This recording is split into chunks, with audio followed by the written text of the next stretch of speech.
Russian Federation, after the collapse of Soviet Union, has struggled with very severe financial problems throughout the early 90s because of the economic situation, because of budgetary constraints, and because of the declining military technology. Russian Federation and its military capabilities have declined significantly throughout the 1990s.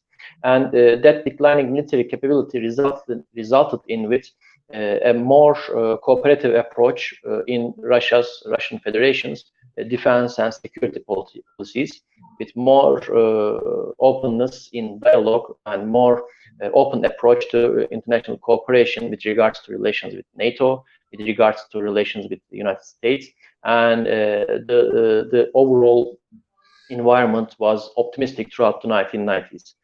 And since early 2000s, with Vladimir Putin coming to power, that trend slowly started to change.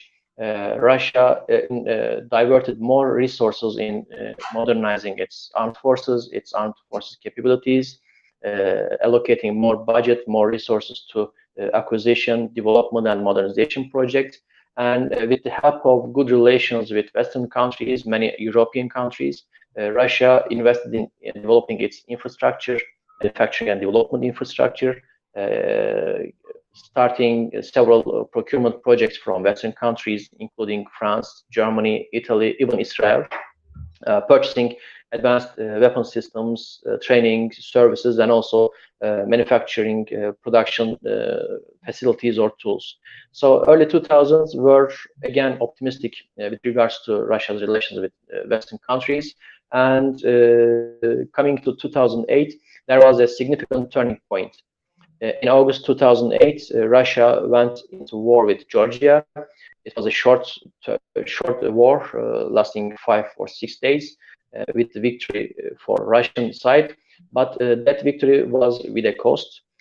Throughout the war, Russian armed forces have faced significant issues, and there were some performance problems. There were critical problems in maintaining logistics, in establishing advanced warfare, and also the overall power projection capability of Russian army was severely criticized by again Russian decision makers. And in 2008, Russia started a military reformation program, both in terms of organizational structure, hierarchy, and also in terms of equipment and technology. So with the help of good relations with Western countries, Russia procured a number of different types of advanced weapon systems, as well as logistics, training, and also technology. But in 2014, after the conflict in Ukraine and after the annexation of Crimea, those relationships were brought to an abrupt halt. Relations with Western hemisphere, Western world were cut, and Russia again was declared as the #1 threat by NATO. So, having said that, since 2014, Russia and NATO are at odds. There is some rivalry. There is some strategic rivalry between the two. Russia has increased its intelligence collection activities, its espionage activities along the Eastern European sides, around Baltic region, as well as Black Sea region. And it is in this time frame that starting 2015, Russia has been actively involved in Syrian civil war, using it as a leverage for increasing its presence in Eastern Mediterranean, and also having permanent military bases in Syria, becoming a key actor in the conflict and also in the region. So Russian foreign policy or defense and security policy is shaped by the developments in Middle East as well as in the Eastern European side. With keeping that in mind, we can say that there are some critical factors that shape Russia's today's foreign policy and also defense and security policy. The first one is the Arab Spring in 2011. Another one is the Syrian civil war, and also a third factor is the Libyan civil war. Russia recognizes the movements, the popular movements in 2011 as a direct external threat because of the Muslim minorities in Caucasian region, and Moscow identifies openly identifies a risk of increased terrorism or separatist movements influenced by the Arab Spring. Therefore, we can say that Russia has intervened in Syrian civil war as a term, as a means for defending its homeland from far away. And increasing its presence in Eastern Mediterranean also helps Russia to become a key player in all Middle Eastern conflicts or issues.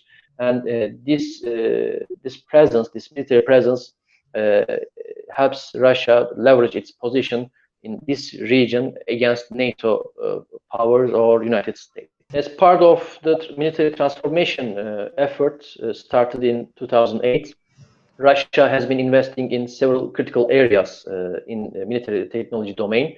The first one is command, control, and communication systems, and also electronic warfare systems. Russia is developing different types of systems and solutions to conduct electronic and cyber operations. The second important area is unmanned and autonomous systems of all types, airborne, ground, unmanned air vehicles, unmanned ground vehicles, and also unmanned sea vehicles, sea vessels. Russia is developing its capabilities in manufacturing larger and heavier platforms, and Syrian civil war was a laboratory or a testing ground for these technologies and solutions. Russia tested a large number of unmanned systems in Syria. The third category could be the aerospace domain, in which Russia has been working on a number of development projects such as Su-57 and also a number of upgrade projects for existing combat fighters. The fourth one is the development of various types of precision-guided weapon systems, such as Caliber cruise missile, such as Avangard and Zircon hypersonic weapons. And Russian decision makers has put precision-guided weapon systems top priority in the military transformation progress of Russian armed forces. And last but not least, there are a number of acquisition, development, and manufacture projects for nuclear forces. In order to sustain and improve its nuclear deterrence, Russia is investing heavily in developing nuclear-armed ballistic missile submarines, nuclear ballistic missiles, nuclear-tipped systems, missile systems, and also strategic bombers. So, with the help of its economy, or in light of the developments in economy, Russia is trying to divert more sources into these fields, and conflicts such as Syria are helpful for Russian defense industry in developing these capabilities.